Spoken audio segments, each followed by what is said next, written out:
Hope everybody's had a nice weekend. This show today is going to touch a little bit on diagnosis and treatment for depression and bipolar disorder. And this is part one, so I'll have another show tomorrow on it to continue whatever I left out today. But this won't be totally in-depth. This is still an open support group. You can still call in if you need to talk or want to talk about something else. But today's show, I'm doing it more on it's not like my crazy shows in the middle of the night. But this is important, though. You know, maybe it could help somebody in your family or friends who suffer from this disorder. And we will start with, let's see, it's a mood disorder. And mood disorders, there's a wide variety, and they go to different degrees and extremes, but all are life-affecting. You know, it is under a category of mental health, and that includes, they're called affective disorders, and that would be depression, bipolar, and other various mood disorders. Now, what causes it varies also. Some of them have it some people have it since childhood, but those really, you don't notice those until later. You know, you don't realize that it's a disorder. You know, it's mostly either you're just kind of moody or temperamental. You know, like with me, she's just a little different. You know, she's just kind of moody and she's or too sensitive, things like that. And there are something chemical in the brain that happens that regulates your moods, and if there's an imbalance, that's what.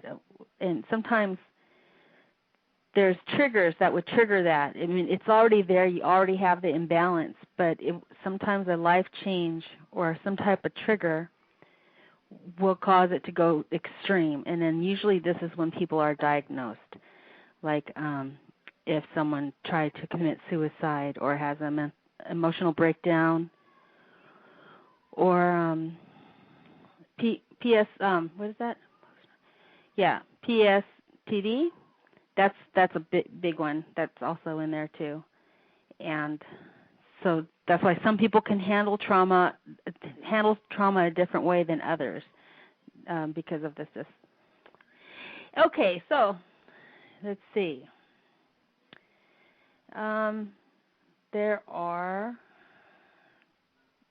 These are the various types for children and adolescents, the most common. There's major depression, and that is depressed or irritable mood, or unnoticeable decrease in interest or in pleasure in usual activities.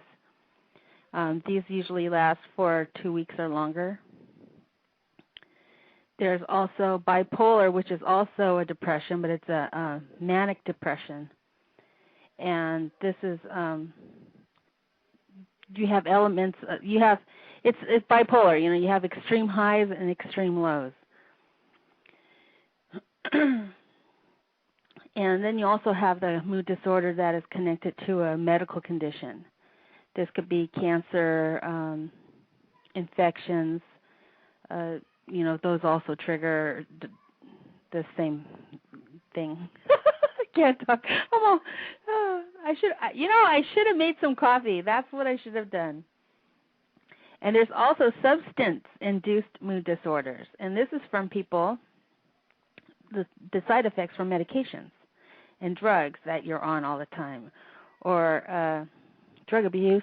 You know, if you did cocaine and crack, it can also cause this disorder because it messes with your brain. Okay, so let me look at people. Let me see if there's anyone in the chat room. Hey, hi.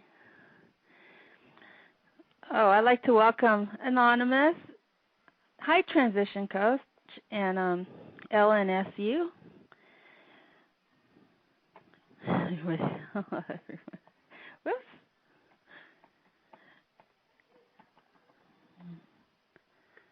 Yes, post-traumatic stress disorder. Sometimes, Transition Coach, my mouth, I stumble over my words a little bit. Nice to see you. Those who know me know this. Welcome to the chat, Boogeyman. Oh, hello. WGFL. Nice to meet you. Wendy. Everybody meet Wendy. And Anonymous. Anonymous, where are you? Are you in 2 chat rooms? Go spy on the other chat room and see what's happening and let me know. Keep me informed. Okay, I'll start with symptoms, and then I'll go through the breakdown of the individual ones. But typical symptoms of mood disorders. And for kids, depending on their age, they may have different symptoms, but this is mostly for adolescents and adults. And here's a list of the symptoms. Persistent feelings of sadness, feelings of hopelessness, having low self-esteem, feeling inadequate, excessive guilt, feelings of wanting to die, loss of interest in usual activities that they once enjoyed, difficulty in relationships, sleep disturbances. That's hypersomnia, I can't even speak it, and insomnia. And that's like either you're sleeping a lot or you're not sleeping at all.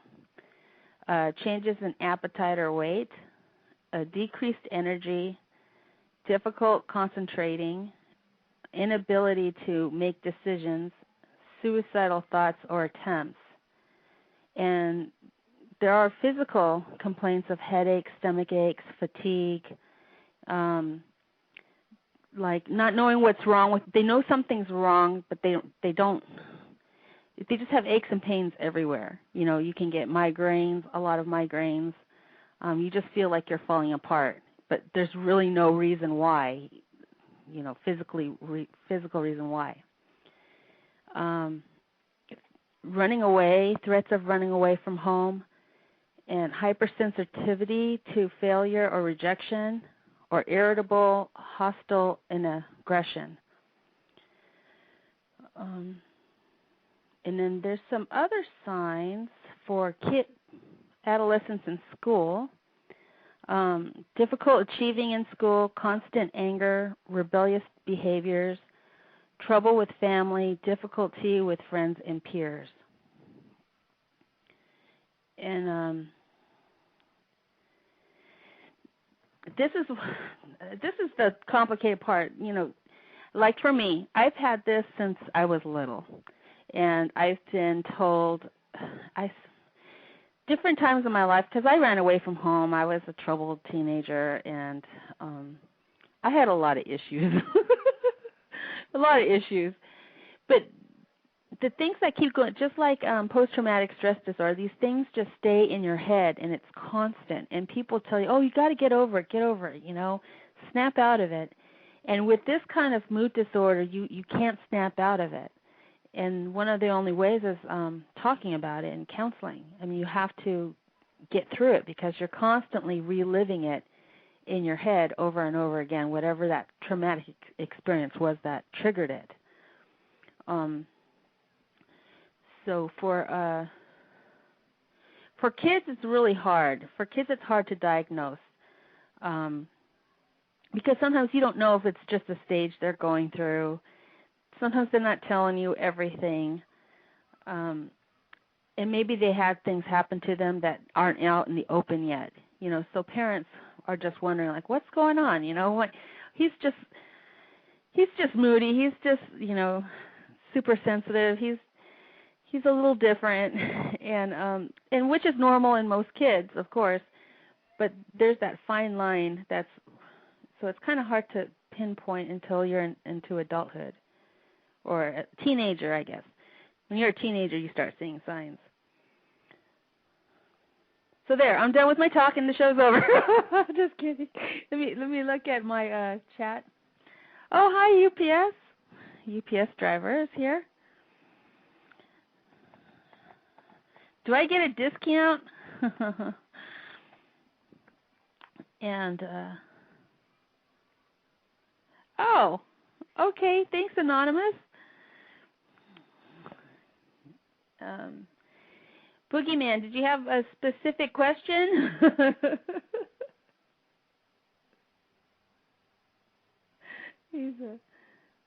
Whoops. I'm sorry. I'm going to read the chat a little bit. Oh, have you? Oh, what's your show, Transition Coach? Let me look. Oh, I saw your nick today. Okay. This looks like it's a good show. On Blog Talk Radio. Let's see. I'll wait for it to load up because I got all these pages up because I'm cheating. Transition and Wellness Life Coach. Whoa, there's your show, Blog Talk Radio. And so where's your okay, well, want me to post your home link? It's transition123.com. And transition, the T is capitalized. And I think you can find your information there for her site. I like how I like the titles of your show. High Five. High Five, It's All Good. High Five Prayer. High Five. That's awesome. Okay, so I'm going to put spaghetti. That's a good idea. The things that you put in spaghetti? I'll put mushrooms, and then I'll put a topic. That sounds like a good idea. I'm going to do that. People who are probably first listening with it, they're like, oh, yeah, she's mental. I get it now. Okay, so.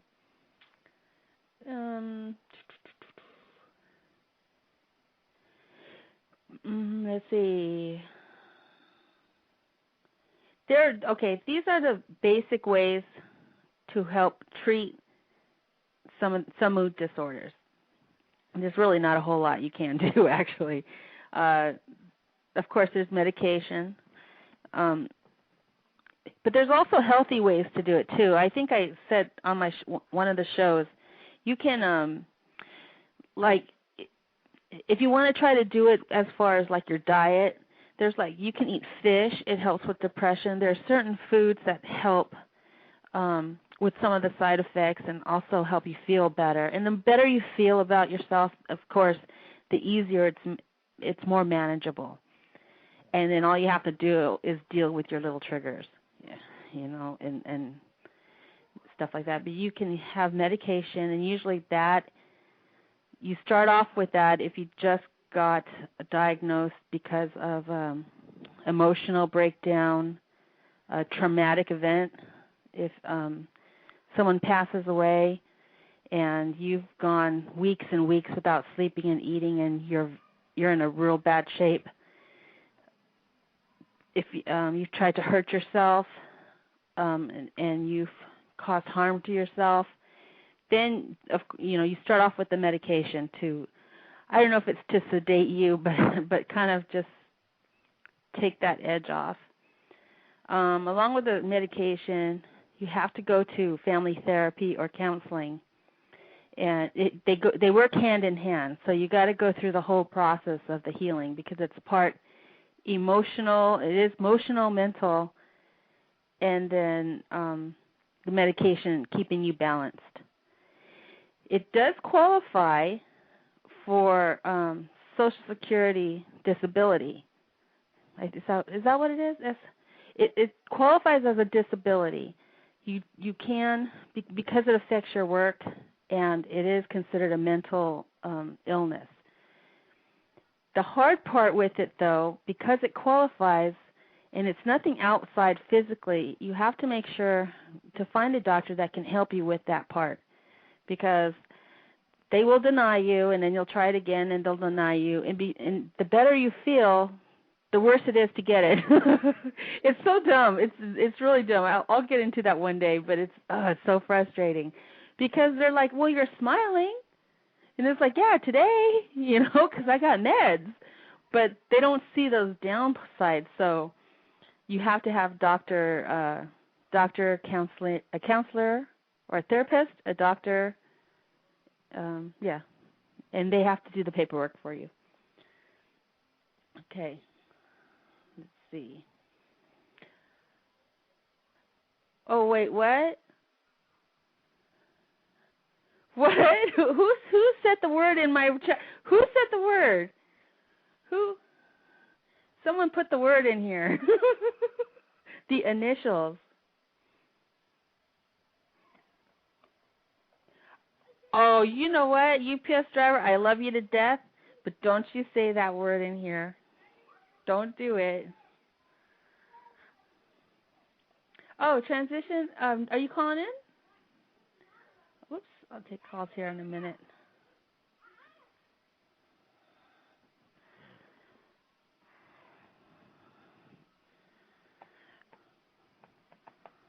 Is it dead air?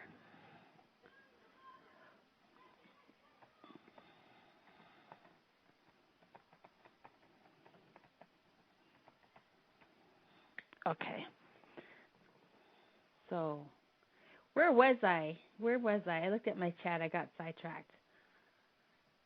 I can help you, but I can't, not with that. Not with that. I can help people with all kinds of things except that. Okay. Let's see.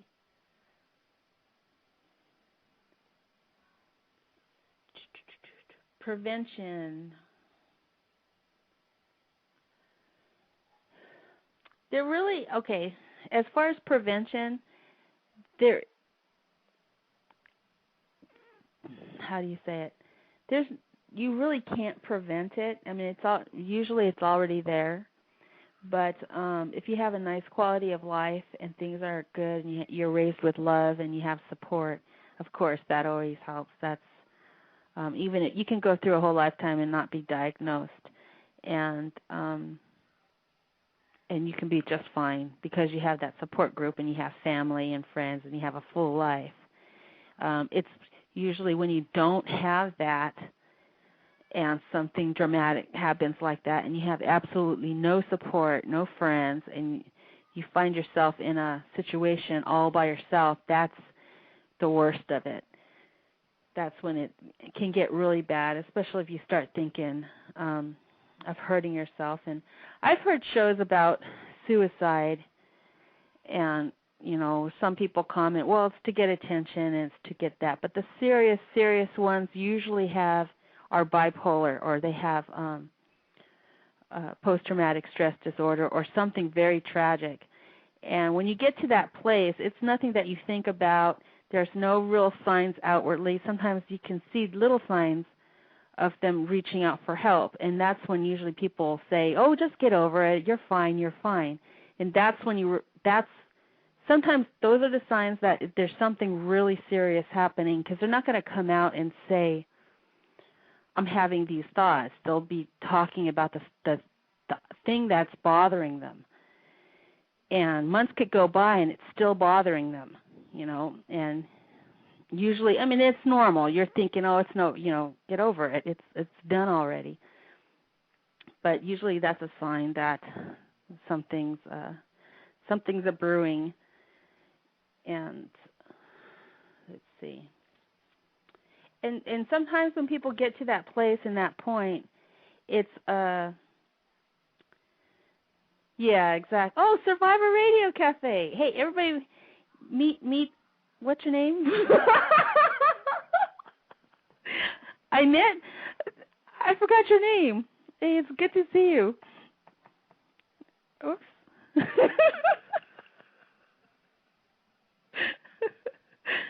Well, UPS driver and Anonymous, I want you guys, or everybody, I want you guys to meet Survivor Radio Cafe.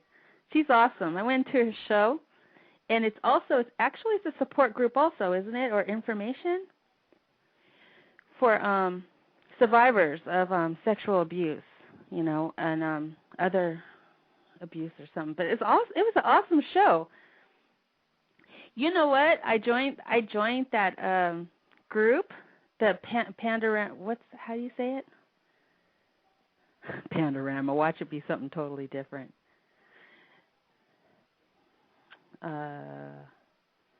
Pandora's Aquarium. And nobody's talking to me, okay?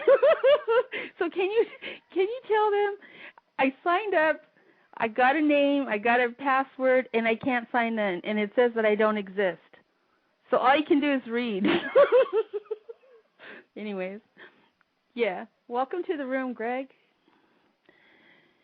So you guys, that's a helpful group too. Okay, let me see if I can go see who's on the phones. Oops. Hello, 602? Hi, it's Colleen. Hi, Transition how are you? coach. Doing good. Oh, I'm glad you called in. Yeah, I've heard you kind of stumbling through some of the the information on mental illness, and I wanted to say I'd stop by your show because I think peer support is an awesome idea. I actually work in a peer support center. Yeah, that's why I had to put peer, because I'm just a peer. Right. I'm mental too, okay? Not a doctor, but I can tell you what it feels like to be in the bottomless pit of despair, Yes. So, anyways, I just wanted to offer my support and my help. I've also thank you. That'd be great. Cause I have several other diagnoses, and what you were saying about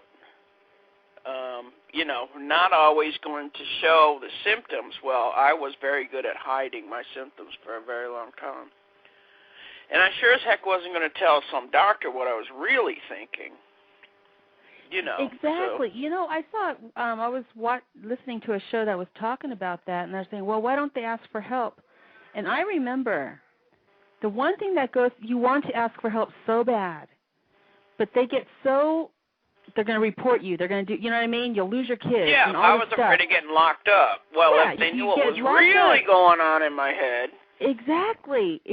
And I kept quiet too. I didn't say the word because I knew as soon as I said it, I would lose my kids, the ex would get them, all this stuff would happen.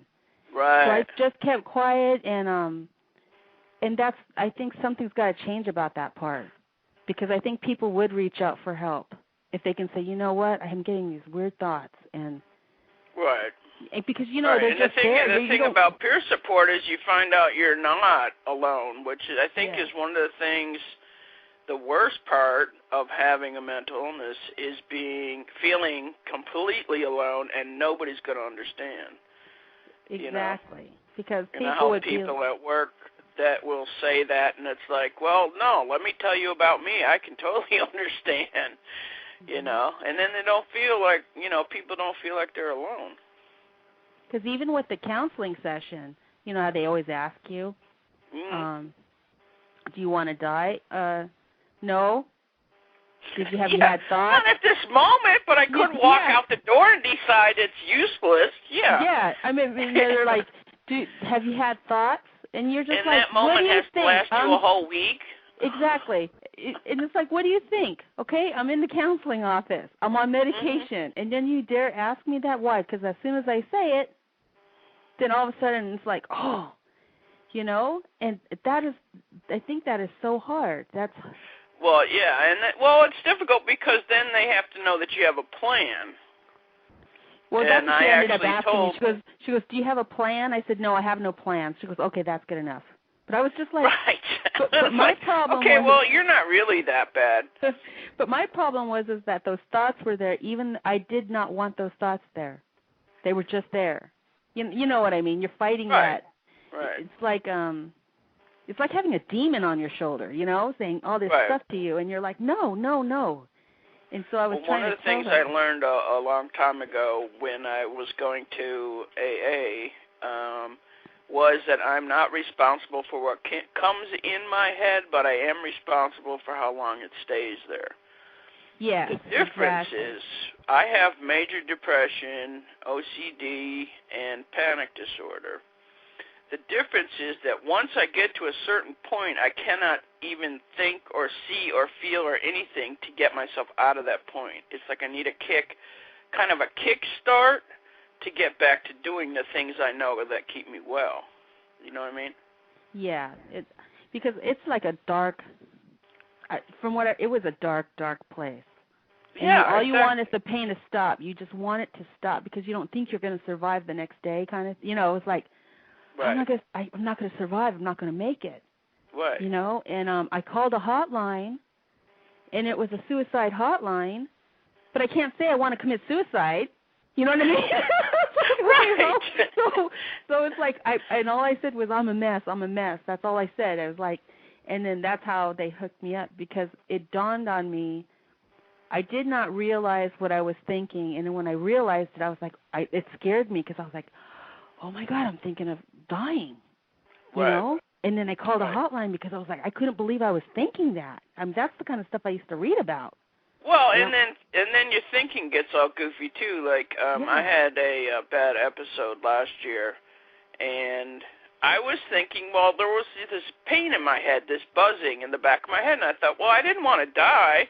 What I wanted to do was take a drill and just drill a hole into my brain, into that spot, and make the pain stop. Yeah, just make the pain stop. It had nothing to do with killing myself, you know. But, I think like that. But what happened was I was actually driving down the road, and somebody pulled in front of me, and I slammed on the brakes. And my next thought was, see, you don't really want to kill yourself. It's just, this is temporary, and then I could go through the whole thing. Oh, I've done something similar. Yeah. I've done something, because I'm a chicken, you know? It's like, right, exactly. That's why I drank. I hope somebody else would kill me, you know? I know, but then when it happens, I'm like, oh, no, don't hurt me, don't hurt me. So it's like, right. And then somebody hits me in a dark alley, and I turn around and smack them back like, hey! Exactly. I know. And never apologize for making fun of it, because laughter is one of the most healing things you can do. Yeah. Any of my counselors, my sponsors, anybody, any of my friends knew I was going to be okay as soon as I could laugh about it. And a lot of it is silly. Mm-hmm. Just the way we think. It absolutely fascinates me how we can make something completely illogical seem logical to ourselves. Yes. And then I think when you're, because you're not sleeping, usually when you're at that state, you didn't sleep. Right. So a couple days went by, and then you're just broken. And to me, it was almost like you're spiritually broken. And yes. Your heart, it's just broke. Like you can feel the pain. And it was exactly. And people who have never gone through it do not understand the physical pain. Yeah. So, I mean, I do understand when teenagers keep saying, I'm just going to kill for attention or something like that.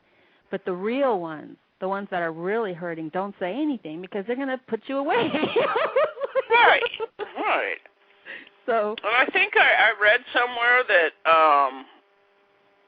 the teenagers who have a real issue with depression and the ones that are really, are serious, you need to watch for, is they often have very high IQs.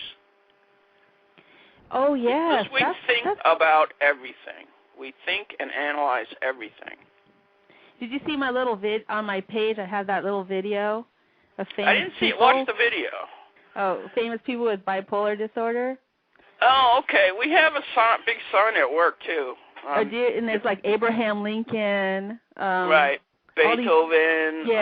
Van Gogh. All these people who were just like brilliant. Right. You know, they accomplished a lot in their life. And it's like, And see, the thing that really made me call in was when you started talking about trying to apply for Social Security. They told me I was too smart. Since I could do the whole, subtract from 100 by sevens, that I couldn't possibly be disabled. So they sent me a little notice saying, you could get a job as long as you don't have to deal with any people. Exactly. I'm like, okay. Exactly. That's what's like, I can get a job. I'll be fine for a week or two, or until someone makes me mad, or until I lose it. Right, exactly. And that's what would happen to me. I'd apply for Social Security. Well, while I'm waiting around, I'm not working, so I'm starting to feel better. After 8 or 9 months, I want to get a job. I get a job. It lasts for, maybe 3 or 4 weeks, and then it'd be back where I was again. Well, now that I had tried to work, it screwed up my whole application. You have to start over. Oh, yeah, exactly. That's the part. That was the frustrating part, because they said I qualified, and I was like, oh, thank God, because I couldn't keep a job. I mean, I can keep jobs, so I just went temps, because temps, you can look forward, okay, in 3 months it's going to be over, and then you can crash. I tried the temp thing, I lasted 3 days. Yeah, you can crash for a couple days and then go to the next assignment. So it was like that worked for me for a little while until they started extending them to a year. So now out here in California, you'll get a temp job, but you're stuck there for a year. Oh, and then they decide if they want to keep you permanent. And as soon as they cross you over to permanent, that's when I freak out, because I know what's going to happen. I'll be fine till Christmas. Right.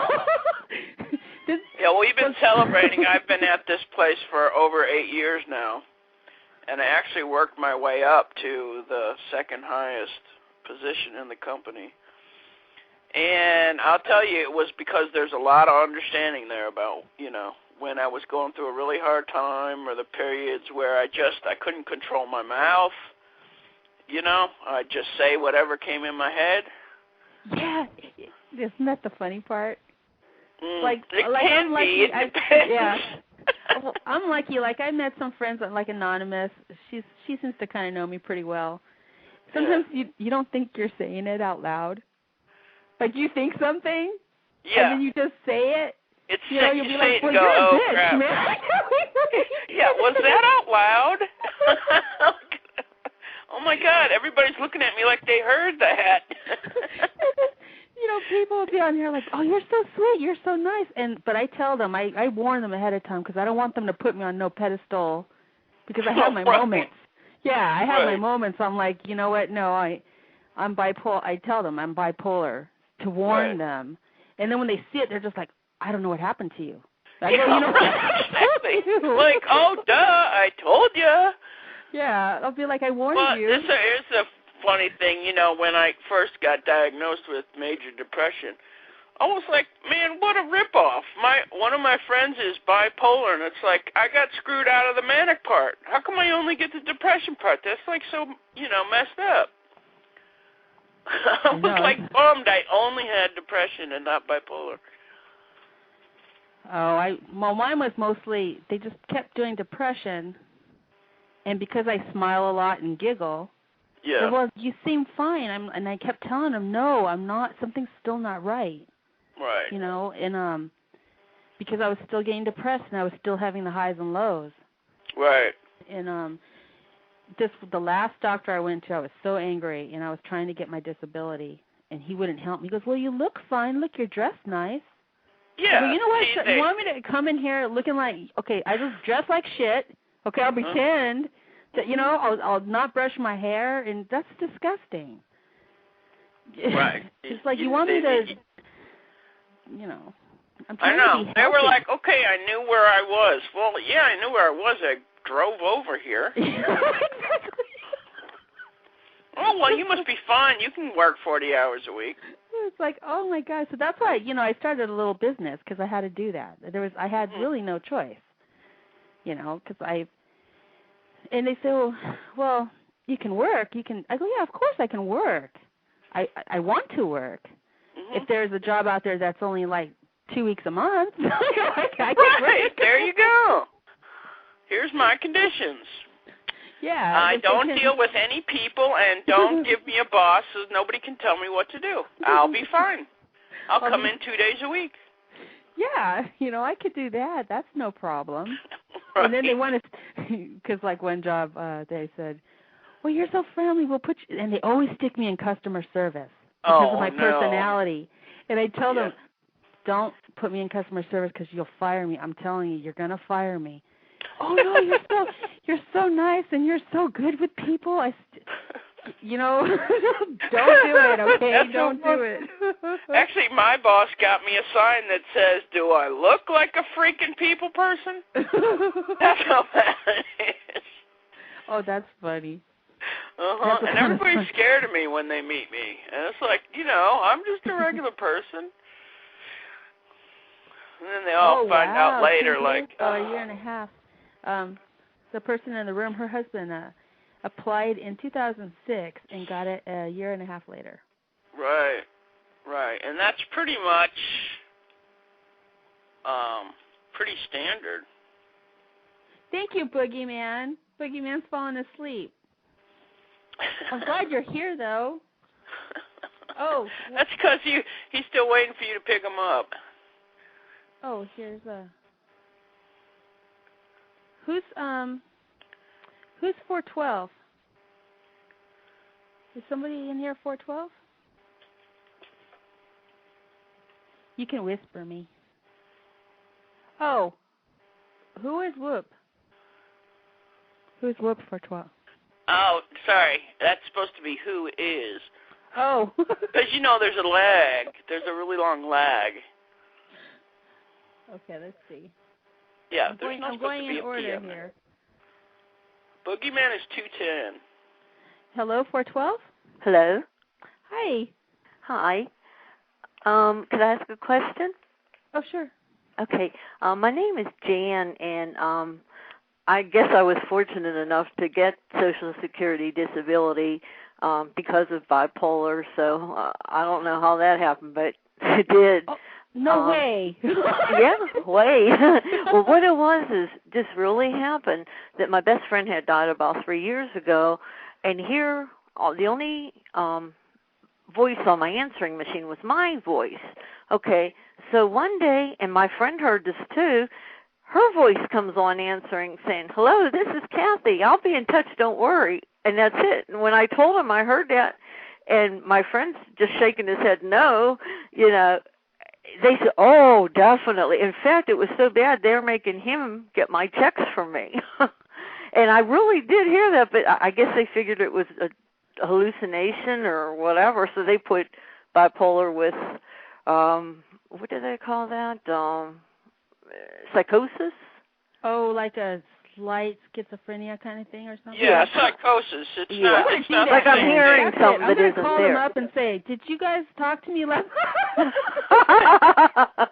No, you called me in the middle of the night. Yeah. One thing I did want to ask, though, my friend, okay, I'm working with a charity doing a little nonprofit work, but his ex-wife, is bipolar, and her child is, which is their child. Together, they have 2 kids, and she has been sleeping for the last 6 months. She's staying in his cellar, which is a finished basement and all that, but she's off of drugs for 1 year, over 1 year, because she was kind of in and out of jail with that. But now I don't know if this is the drugs or whatever, and they just don't know what to do with her because it's like she's gone through therapy, she's on lithium, and I think she's still taking it. But she says, just leave me alone, I'll be okay. She's just in bed. She gets up, she eats, she goes to the bathroom, and goes back to bed. And I just wondered, as a friend, is there anything I could do? I asked her what's wrong, and she just says, well, there is a little problem in her family because I guess her mother is getting lives next door to her brother, and he's on cocaine, and he's maxing out her credit cards and that.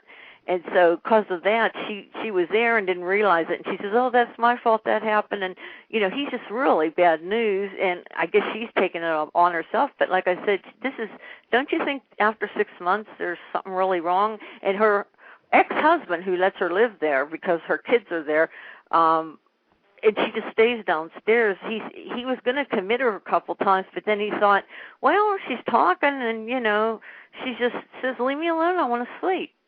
So, any ideas on what to do? Or no, there's something. She's serious. Yeah. She's got something serious. Well, see, she's probably thinking about it.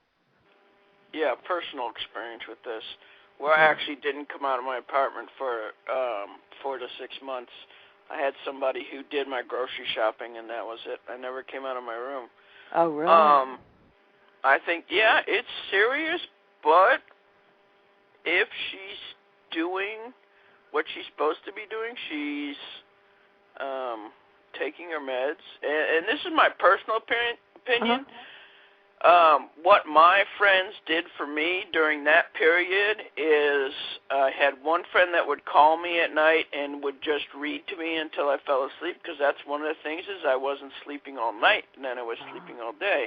And just, stop by and talk for short periods, because if it's that serious, it sounds like a very serious depression, she's going to want to sleep a lot.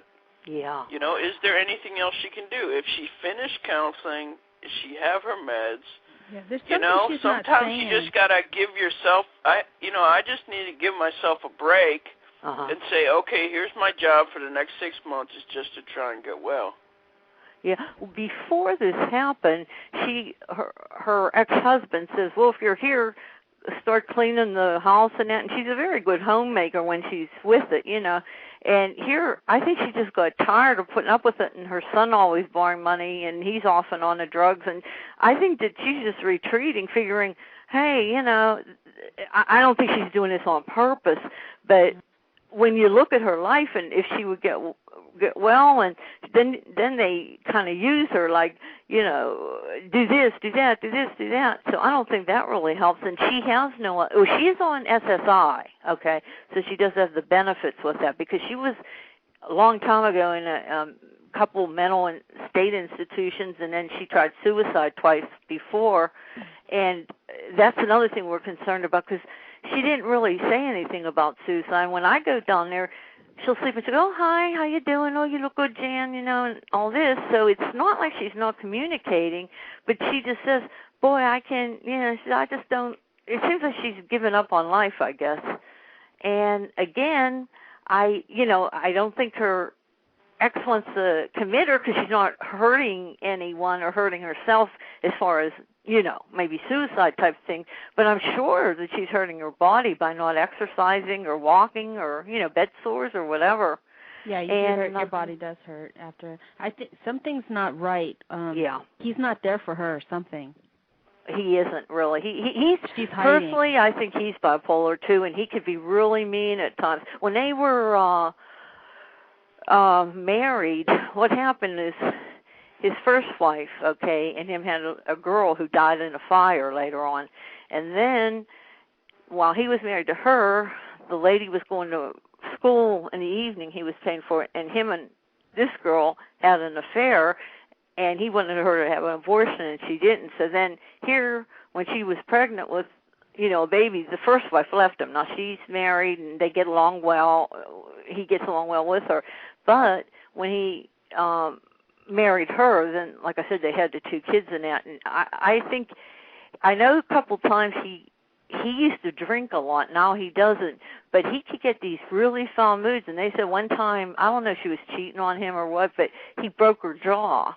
And so it's like now they kind of get along, as long as. But it seems to me she's there like, hey, if I'm not moving in that, you can't tell me to do this, do that. He's kind of controlling in that way. But I guess that's she doesn't have that much money. I think she gets like $500. Yeah, and she's dependent on him, and she's trapped. Yes, exactly. And she's hiding. And then when she stays with, it's kind of like a survival thing. Yeah. When she stays with her mother, sometimes she'll go there. Then her brother starts with that. You know, why don't you get back on drugs? And that would be the worst thing, because at least she, you know, doesn't have to see her parole officer, and she's been clean. I don't know, like, if you're off of drugs for a year, could that make you depressed too? Yeah, I think there's something else. I was, you know, there's a lady in the room, Survivor Radio Cafe. If you bookmark her show. Okay. But some of the symptoms she has, I think there's something else going on. Oh, really? Yeah. That she probably can't help herself. That she hasn't told anybody. Oh. Okay. I know that he practically raised the kids. I don't know if it's guilt from that, because she was on drugs, cocaine, for the longest time, so he got custody of the two boys, and maybe she's just feeling guilt now, you know, because of... Can I answer two of the questions that yes, please. Asked? The one you asked is, what can you do as a friend? And as a friend, you can keep doing what you're doing, which is going and visiting and listening to her. The other, oh crap! Now I forgot what the other question was. I do that all the time. Oh no! And I was like that's listening good. to this whole story. Listen. She has to want to change. Yes, I believe she's doing this as a survival. The thing is, as long as you as a friend keep showing up and not going into all this external stuff going on, but what is going on with her, you know, that's going to shine just enough light for her to see that there are always options. There's always ways to get better. There's ways to get out of the situation. But nothing is going to happen until she decides she's had enough. Yeah, because and I know when I was, you know, not doing anything for a long period of time, and I didn't want to get out of bed, I was just like on a break. You know, like a retreat type thing. Right. I know. I pray over her, and then I bought her some books that says I found them in a bookstore. They were like getting over depression, or what will really help, like kind of upbeat things. So she thanks me for it, and she says, she always says, I love you for helping me like this and caring about me. But it's like, then she goes back to sleep, you know. But she's reading it, believe it. She's taking it to heart. Yeah. She's and it's so sad to see her in that situation, but yet, I mean, I'm thinking, I'm fortunately living on my own with some cats and that, so I'm having a peaceful life, but with the guy that's going, you know, sometimes he's nice, sometimes he's mean, that's probably making her feel hopeless too, you know. Well, that's not helping, no. Yeah. And I even told her, she says, well, first she was going to try to get an apartment for her and her mother. She says, could I borrow some money? And I even says, yeah. She says, well, let me see if my mom wants to do it. And she was real close with her mother. And then when her mother came over twice to the house, she said, have her go. I don't want her here. You know, so there is something. And, you know, I wonder if it's going into something physical to the point of, you know, she just can't. It's like she's dug herself in a hole and can't get out now. Yeah, and then they're not seeing it. Yeah, they're in denial, I bet. Yeah. Gary and his son. And the son keeps saying, you know... Oh, thank you for visiting. I'm so glad you came. I love this girl. You know, she's my neighbor. I just found out. I went to her show, and I just found out she lives in the same area as me. Oh, cool. So it's kind of cool. Okay, can you make sure you ask them what happened to my account at the Pandora thing? Because I got a name and I got a password and I can't get in and I can only read. Okay, anyways. That's it. Okay, I'm sorry. Go ahead. That's okay. No. But, you know, I'm just trying to be there for her. And I don't feel she's going to commit suicide because I think she would have already done. I don't know, though, you know. Well, I know she has a child. She's hanging on for the child. Yeah, and he's off and on of drugs. So, and then he's bipolar. I know he is. I mean, he's not, going for treatment, but I mean, just the way he acts, and he drives like a bat out of hell, and it's like he keeps jobs for 2 days, and then he's on the, 50 Million Girls, and you can't miss it. But him and his father, and I don't think his father takes his meds. I think he's got stuff going on too from post-traumatic stress when he was in Vietnam. So it's like a real sad situation. But I just wondered, can somebody actually snap out of it after a couple months, or do you think that she should be committed? And I'm sure they did that before, but Well, we're not doctors. Yeah. You asked what you could do as a friend. Yeah. Yeah. Okay. But it is serious. Yeah, definitely. I mean, maybe if you ask her in private to say something's going to have to give. Yeah. You're going to have to try to get up and try, or you need to go get help because this is a long time. And just do it in private, like with no one knowing, just let her know that you're really When I concerned. mentioned that to her before, she says, Jan, I was in those places. She says, I was in therapy. She says, they didn't do any good. She says, they never do any good. But, I mean, I'm sure they did, but I think where she's at right now, it's like everything's looking gloomy, Because I know if you're happy, like if you're a little bit happy inside and you're like that, you get the opposite. You start doing too much. You know what I mean? You start thinking you can conquer the world and all that stuff. Yeah, exactly. And if she's that deep, but the other way, there's something happened. Yeah. Okay. And it's like something happened to her. I don't know. Maybe something he did. Okay. Yeah, but I think they're doing good. I think, but just tell her, just every time you go, just say, I need to help you because you have a son. Or just showing somebody cares. Yeah, really. you say, you need to try. You Yeah. need to try. Get up, take a shower, do something. Yeah. Just in the day. It doesn't have to be spectacular, Yeah. Okay. But thank you so much, both of you. I appreciate it. And like I said, I had mental illness in my family. My mother was schizophrenic, and she was very abusive to me with knives and all kinds of stuff. So I fortunately had a friend that took me in, and we were friends 44 years, and she just died recently. So there's a little void there. But I do have a computer at all? Pardon me? Does she have a computer at all? She wouldn't know how to use it. Her son would, I think, her youngest son. She has no outside communication. No. At all? Uh-uh. Oh, that would make it worse. Yeah. Well, they have a phone, but, very, I guess. Like, you know what I mean? Like, when she's just laying there in bed, like I do that. I have a laptop. Yeah. And I go on, and I start feeling better, talking to people, meeting people. No, she doesn't have any. In fact, a couple times she was in the fetal position, and that made me wonder too.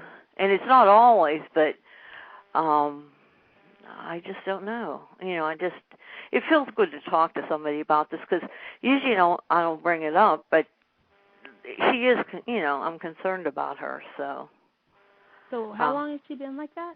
6 months. Like just day after day. Now, one time I think she did come upstairs and she watched a little television, and then she talks to her sons. It's not like she's comatose or something. No, but I know. But it's just that she'll say what she has to say and she'll respond if she's up and that. But then, and another thing is she does tell Gary, her ex, get me some cigarettes. Now, she is smoking constantly because she always did that. Well, that makes sense. Yeah, now that she'll use the phone for because she's always there.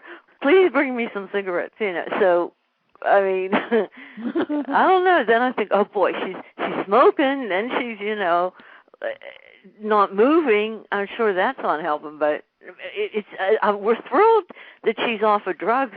And her ex, I think, tongue-in-cheek says, she was almost better on drugs, meaning she moved more and she did stuff. But I don't know. There probably is something going on with her there.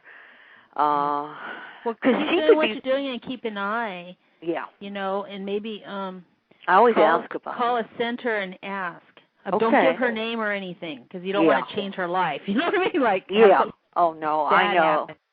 Just say, I just need to know, because if they just say, well, we're just going to admit her and hurt her, then just say, oh, no, thank you, and hang up. Yeah, no, I hear you. Because it's, like I said, it's just too bad that the depression is so deep because she is responding. I mean, now, I think people could easily probably try to commit her if she wasn't.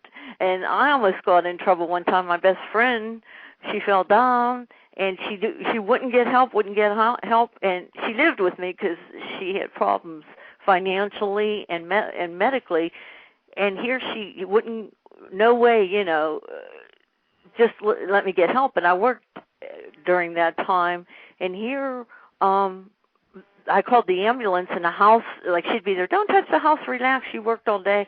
And the house was a little messy. And here she was there, they go, and I just said she was on the floor for about 3 months. And I says, about a month. And here it ended up that they tried to 302 me for not getting her help and 302 and her. Then they let me go. They go, you're fine. They says, it's just you really have a lot of stress. So the next thing I know, they took my pets away from me, my cats, and they put me in jail with a $25,000 bond. They says because I was neglectful of her. I said she was right next to the phone. She was fine and that, but she just a couple times she almost got up, and her doctor told her if you just stay there for a while. Her doctor that died. Now it happened to her before, and she did get up. So, I mean, I went through some really traumatic times with her. Then they 302'd her, and she had heart problems. When she heard I was in jail, they couldn't even take her pressure. It was off the chart. So it was oh my gosh, I would have flipped out. And I thought, oh my God. So then, I know it's sad. They say they're there to help, but then they just make things worse. Oh, yeah. And unfortunately, it was all expunged, it was dropped, and nothing came out of it. Oh, good. Other than them trying, taking my pets, then I didn't realize they were charging $1,000 a week to keep them, the shelter. And I didn't know that. And so I gave them up. I mean, I paid what I had to. I think it was $1,000 on payments, but that was heartbreaking too to see your pets go. But it was just a horrible time. So I'm sorry, I'm rambling on here, but that's okay. That's okay. Yeah, but I'm really enjoying your show. I'm really. Oh, one thing I was going to say is, do you notice a lot of people who are bipolar are more creative? Oh, yes. Very creative. I notice that with myself a lot because I write music or different things, but like some of these people that think they're perfect or whatever, they can't create worth anything. And somebody who's exactly. I stood there. I was like, okay, go ahead and try. Yeah, yeah. But you can't stay up for 3 days accomplishing it. Yeah. Fortunately, I have the time now to work on songs and work on my music, which I just love because of the, Social Security coming in and out. That's very healing. I wonder, is she interested in anything that you know? Like she was a pretty good cook, but she don't even cook for them now. And like I said, she told me she was getting disgusted doing that. She says, I mean, one kid's 30, the other kid's 25, so it's not like they're little kids, and then one doesn't want to pick up his clothes, so mom will do it, if mom's there. So she's all alone. Yeah, she really needs to leave that bastard. Yeah. Excuse my language. Really? She needs to separate. Yeah. But because I thought she's staying there for the kids, but if they're that old, she needs to be totally removed from that whole scene. Yeah, absolutely. Start over somewhere. And all the two kids want to leave all the time when he gets in his moods, and she wants to leave, but they don't have money, That seems to be the big problem now. But to me, where there's a will, there's a way, because when it got real bad with my mother, I just left and even was on the street for a while, until my best friend see me. It was like the first day, and she picked me up, and I stayed with her. And then she had her own problems, but fortunately, I was blessed with her, and she was very. Some people don't know what a 302 is. Yeah. Can you explain what a 302 is? A 302 is a commitment to be hospitalized. Now, I'm not sure if they call it a 302. It could be voluntary or involuntary. If it's voluntary, I think they can only keep you 48 hours or whatever, and usually it's hard to, even if you feel you need help, unless you're harming yourself or harming another person, they usually don't even take you if they're full. The beds are full and that. Now, involuntary is when you see somebody hurting themselves or another person, then you would call the paramedics or police or whatever, and they would take them and commit them because it's like they can't think for themselves or they're just, need help that you can't give them. Yeah, I hope I explained that okay. No, that was perfect. Thank you. Sure. I just realized some people were asking. Oh, yeah. And I was sure. looking. I was like, 302, what? Did someone call in? Okay, I just switched. Yeah, sometimes you forget. I worked at Western Psychiatric Institute and clinic for 6 months. And believe it or not, the psychiatrist was the meanest and goofiest of all that I worked for. It's just like the day I was laid off was the best day of my life because of the way he was treating me, Oh, yeah. I used to love layoff day. No matter what job, because it was struggle. After a while, it's a struggle to keep going. Yeah. I've been trying to ask my boss to fire me for over a year now. I know. You're like, please fire me. We had to lay off 5 people. Please lay me off. I know. They're like, well, you're a really nice girl. You're very productive, but we're going to have to let you go. And I'll be like, oh, that's too bad. Well, I tell you what the economy is it is. Everybody I'm talking to says the ones that are still there, oh, my God, they're just putting more and more work on them and stressing them out and then mandatory overtime. And a lot of people are getting fired. Yeah. A lot of people. Yeah. Oh, absolutely. And they're having a very hard time. I hope Obama does something here, but and I hope he doesn't take Social Security away. I don't think he would. He better not. No, but it is, I mean, people are getting mental health issues. Just regular people are because of the stress they're under, Well, see, that's what I kind of figured. This is the first year we actually got more funding for mental health services. So I figure the worse the economy gets, the more people will have that needs our service. Yeah. So absolutely. As long as everything's really crappy everywhere, then I'll probably still have a job. Yeah. Oh, that's true. Do you like your job? Do you enjoy it? I do enjoy it. I think I've been there a little bit too long, though. Oh, Yeah. It can be very stressful. It can also, suck the life out of you. And, yeah, especially if you take but it can be very rewarding, too, Yeah. Oh, yeah. Yeah, I hear you. So, okay, well, I'm going to let you go. Thanks so much for listening, though. I really appreciate it. Oh, thank you. Thank you for calling in. Bye-bye. Bye-bye. That was nice. Are you here? Yeah, I'm here. Are you with me? You didn't meet me, sorry. I didn't know if you were talking to me. I try not to butt in. I remember those days. Oh, my God. Yeah. I remember. I think mine was, the longest was a year. And then it was weird. Like one day, something snapped at me. And I was like, that's it. I'm going to stop. And I just forced myself to get up. I actually worked on the yard, and I started cleaning, and You know how you get to that part, too? Right. So well, that was like the first 2 weeks I was on Prozac. I was up for like 14 days straight. My house had never been cleaner. Because after 6 months of not doing anything at all, all of a sudden I was just cleaning. Yeah, that's a good time. That's when you feel good because you're just like, oh, look at all I did. Right. And then I turn around like, why couldn't I do this before? I don't know, Yeah. Well, and then everybody I've talked to now, the counselors and the psychiatrists and stuff, they're like, you need to just get off your back. Because, it's not fair for me to compare, time to when I first felt that relief and was going 100 miles an hour to what a normal person does and what I should expect out of myself. Do you find that most people with depression or bipolar are very hard on themselves? I don't know. I'm not. I'm just kidding. Oh, yeah, okay. I'm famous. Raise your hand if you believe her. I know. Did you see my face on the front page of BTR?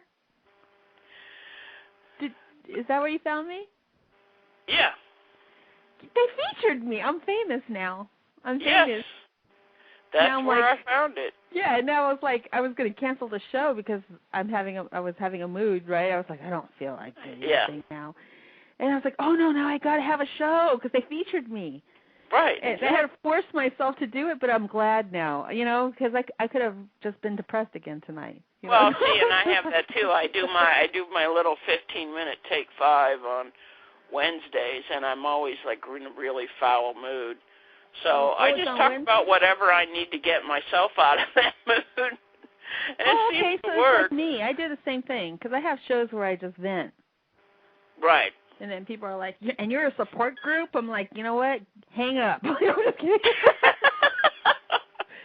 Hang up and walk away. That's right. But it's like at the very worst of my depression, it was a small thing at a time. We talked about, just getting up and doing the shower. Well, then the next thing was, actually getting my shoes on and going out and getting the mail, And then I went to, I could walk down, to the next house, and then I would walk, a half a block and then a block. And, I didn't actually go into the grocery store. I walked past it a couple of times. Then maybe a week later, I actually went in the store. But it's all, I believe in very tiny steps, Very. Yes. Well, I did this one thing on goals, and I put that in there. I said, even put, getting the mail. Right. Put it down. Try, if you can accomplish 1 or 2 things on that list for the day, you're doing good. Right, exactly. Yeah, just something. For me, it's like the shower. Okay, I'm not that I'm but a it's filthy very person, hard when you've heard all your life to pull yourself up by your bootstraps and you're just being lazy or you're just being, a baby or whatever. Well, I think for people who don't understand that it's an actual illness. Yeah. Well, I didn't realize because I've heard, all my life. How is it that you can accomplish all these things, but then now you can't even do this? Right. What's wrong with you? Why are you still in bed? Why? You're lazy. You can't keep a job. You can't do this. But you have all these degrees. You can't do, and it's like I can't figure out. Right. Yes, we are often very confusing to people who have no knowledge. Well, yeah. I'm the same way. How can I have, straight A's and yet I couldn't do a final exam? Yeah, or because, the business. My brain was freaking out. You have a business and now you have a radio show and you're doing all these things, but then this week you didn't do anything? And it's like, right. It's only when I'm up. When I'm in the up days, I make sure that I do as much as possible because I know there's going to be those other days where. Right. So I'm working on the whole balance and moderation thing. Oh, yeah. Oh, welcome back, UPS driver. Yeah, I'm trying that. I'm just so glad that I got diagnosed. Suck it up. Uh-huh. I'm glad because I kept going, and I remember telling it, first it was during pregnancy. And how usually those times it gets worse. Right. Marriage or especially you have a spouse or someone you're with. Well, you got all those hormones and everything mixed in with the chemical imbalance already. Yeah. And they're just, and I told them, oh, you're just depressed, that's just, and they gave me Zoloft. And they kept giving me Zoloft for a long time. And then I was happy with Zoloft first because I lost weight. I got all fine looking. Oh yeah, I lost weight too, but I felt like I had the flu all the time, and it didn't do anything for my depression. I know. So now I'm begging them for the Zoloft. They go, you can't have Zoloft. I go, but please. Right. I did. I lost 80 pounds in 3 months or something. Yeah, but now the stuff that they had me on, I gained so much weight, and I got more depressed, and I was like, okay, this is not helping the situation, okay? Because now my butt looks, it's all big, and it was like, oh. See, you can tell where I am in my cycle by what my weight is, because I think my highest weight was about 450 pounds, and I've been up and down and up and down. So I'm on the downward swing on my weight, which means I'm on the upward swing in my life. So. Well, this is the biggest I've been. I'm not going to tell you guys how much. You saw my picture. You saw my face. It's all round. Well, it's always like that, even if I'm skinny, so I don't know. I thought you were cute. Yeah, but I got the big old cheeks. Oh, no, you don't. So that's why people say, look, you look so friendly. Yeah, try to tell me something negative. Okay. And then step back. Yeah. And then I always feel bad afterwards. I'm like, oh my gosh, I must have sounded like a monster. I think the worst I did was some girl at the cash register. I scared her. She must have been like only 20 years old. Oh. I don't even know what it was. It was something so dumb that I snapped. And then she was about to cry. And I was like, oh, I felt so bad. I'm sorry. I had a car full of gangbangers run into my car, and I just flipped out on them. I think I scared them so bad they handed me some money and took off. Isn't that the weird part? I'm scared of everything. UPS driver knows one of them, but don't say it. But I'm scared. I'm a skits. I'm scared of everything. You know, and I'll scare myself all night long, and I'll have all the lights on and stuff. But then and I'm scared of being attacked. But if somebody came and attacked me, something inside will just flip out, and I'll turn around. And I was at an ATM, and I had a bad feeling somebody was watching me. And my stupid ex at the time, I go, you need to come with me. It's nighttime, and it's way out there in the middle of nowhere, Right. And, oh, no, you can go. So I went over there. I pulled the money out, and someone came right behind me, like right by my neck. Yeah. And a normal person would have freaked or got scared. Something snapped. I turned around and looked at his face, and I was like, what do you want? Right, exactly. And he backed off. He goes, hey, chill out. I go, get the hell away from me. And I put the money in my pocket, and I walked away. And then when I realized what happened, then my heart. Right. And I was like, right. And then afterwards, I'm like, melt. I was like, oh my God, I could have been, because he had the beanie on, and it was pitch dark. He had the dark jacket on, right. And he was right at my neck. Right. So he could have easily just wrapped his round me or something, but I scared him. Right. See, that's what I do much of the same thing. I can petrify myself at in my own house. I'll tell you one day. You have time for a quick story here? Oh yeah, we have time. I had a lot of the same problem. I would scare myself, or I'd work myself into such a tizzy over something that the smallest thing would just, So one day I'm sitting there watching TV, and I keep hearing the door rattling to the pantry.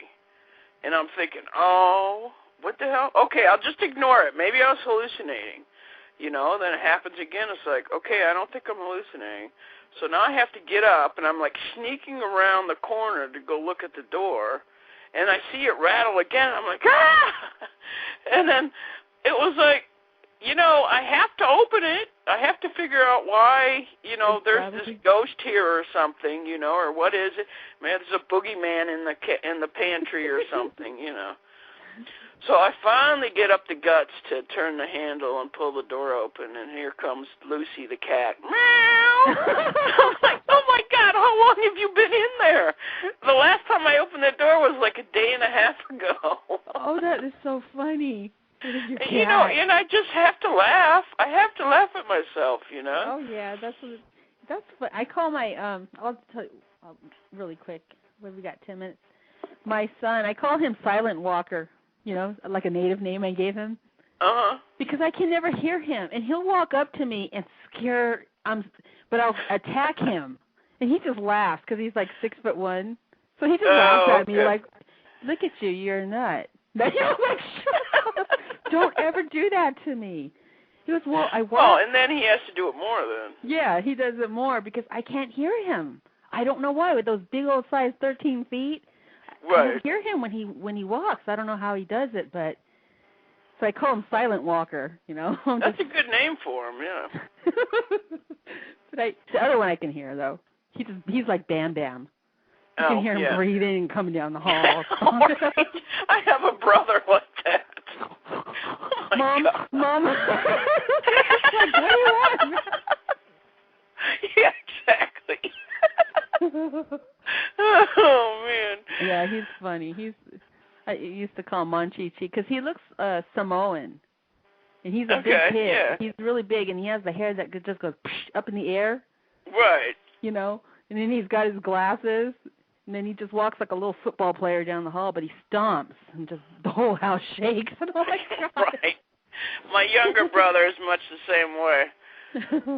Yeah, of course, you know, and I went to school in the late 70s, so, you know, that whole disco big hair thing was in. Oh, so. Yes, I remember that.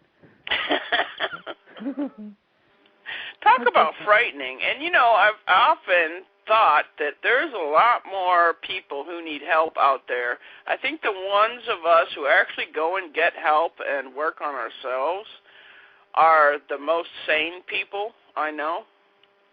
You know, I thought that all you got to do is listen to the news and think, you know, what's wrong with these people? Because I've met one or two people here on BTR that I know are mental. They need help, right? Definitely and have some issues. They're preaching to me on how to be normal, and I'm just like, you know, and I'm the one taking the meds. I can't. Sometimes it's like, okay, I'm the one taking the meds. Exactly. But you're the one who's normal. My first summer in Phoenix, I was waiting at the bus stop, and I saw about 3 guys on the golf course. It was 118 degrees, and I just looked at them and I said to the guy next to me, and I'm the one that's supposed to be crazy. Yes. You know, what's wrong here? You guys are funny. God, that's funny. But I think my kids saved my life because I would have never got help if it wasn't for them. Right. You know, because they needed me. They had nobody else. So I had to force myself. And I was just thinking, the lady who called about her friend, if she doesn't have anybody, then there's really no reason for her to get up. Right. Which is what I was saying, you know, keep visiting, keep and someone's got to remove her from that whole situation. Just get it out. Just get her, because I have a feeling he's abusive. So just. But you can't just go in and snatch her up and move her. She'll just go back. She has to decide that enough is enough. Yeah, and that's how I remember. It was like something just snapped. One day I woke up and my legs were hurting. I don't know if you experienced that. You know, when you start walking around again. Oh yeah. That pain in your leg, like it's because you've been laying down so long. Right. It's like, move. What's that? Yeah, your legs all crickety and all that, and it's like I was in pain for like about 2 weeks. I just kept taking ibuprofen until my legs got used to moving around again, and I just forced myself. And now, you know, having this show, and then the business, now it forces me to get up. So it's like I really can't. I mean, I'll have days where I lay there, but I have to force myself to get up because now, or else these people are going to want refunds. You know? So it's kind of like, exactly. Yeah, they're going to want refunds. No, you don't want that. And see, you know what? I trick myself the same way. Oh, you do that it's like too? I give myself deadlines or I give myself a goal for the day, and it's like, okay, so I can't lay in bed all day. Now, about once or twice a month, I mean, I do give myself that day. Look, you don't have to do anything today. You can sleep all day if you want to, you know? Yeah, exactly. And I need to give myself that break because I found out that if I don't stop and take a break, then I get too stressed out and too tired, and then I start having symptoms, and that's when I get stressed, and then everything starts going downhill. All over, yep. Right. Yeah. So that's why I'm glad I did the show. I'm glad they featured the show today because it made me. Yeah, I am too. So I didn't know you were here. Well, I keep canceling this one. I kept canceling it and canceling it because I was like, I don't want to do it. And then I saw that. I was like, now I have to. Oh, great. Right. There you go. A little kick in the butt from somebody else. Yeah, so that was kind of cool. Yeah, that's cool. Well, I saw peer support, and I thought that's a good idea. You know? Yeah, and I figured I'm not a doctor, like you said. You know, everybody would have to go to a doctor, but you know, to talk to somebody who's actually been there, who's actually gone through it themselves, exactly, is way better, in my opinion, than talking to a doctor about. You know. Yeah. It helps because it stops you from doing something that could, you know. And then you laugh about it. You know, that's really good. I think that's one of the most healing things you can do. is laugh at how silly we are when we're sick. Well, we're pretty silly when we're not sick, too, so. Yes, it is kind of funny. Wow, we need like a stand-up comic. Because they can have I've a lot done of stories. stand-up. Huh? You do? I've done stand-up. I was at a convention for, I was at the, what the heck is it? It's annual, and it's a convention for just peer support workers, and they have a talent show on Saturday night, and I did a whole stand-up routine on different mental illness things, and it went over really well. I got a standing ovation, so I was real happy. Oh, that's awesome, because, there's a lot of stuff you can say, to get people to laugh at themselves. Right. It's funny. That's good. Okay, well, I think I only got a couple minutes remaining, and where did the chat go? Where did you go? Okay. It's like when you go look at the chat, you fade out. I know. Have you noticed? Yeah. I know. I'd like to thank you guys for coming and listening to the show, and thank you, Anonymous, for chat control. That's funny. I thought this was a good show. Yeah, this is really informative. And thanks, caller, the other caller, for calling in about her friend. And I'll pray for her. I'll have her on my little prayer list and see if she maybe will help a little bit. Yeah, that's always good too. Yeah, and anonymous chat control. Thanks for getting rid of Dingdat. He finally laughed. I was just like, oh my God, go away. Yeah. Well, it's funny because I do shows in the middle of the night that are just like for fun. I saw that, yeah. Yeah, and we're just all chatting and whatever. But I'm serious about this one, So sometimes it's like, no, I want a show. I'm having a show, like a serious. Yeah, a serious show. So doesn't mean we can't laugh. I got two different personalities. So the other personality, when I do those late night, that's one thing. But when I'm trying to do this, I want the peer support. So they'll get used to me. Right now, they're just like, what's wrong with her? Oh, Anonymous is only going to call in on the fun shows. I know. Exactly. So are you going to do this again? Yeah, tomorrow I have a second half of the actual topic. But this will be regular. The peer support will be regular. Peer support once a week or? Actually, like every other day. Every other day? Okay. Yeah, because I need it a lot. Okay.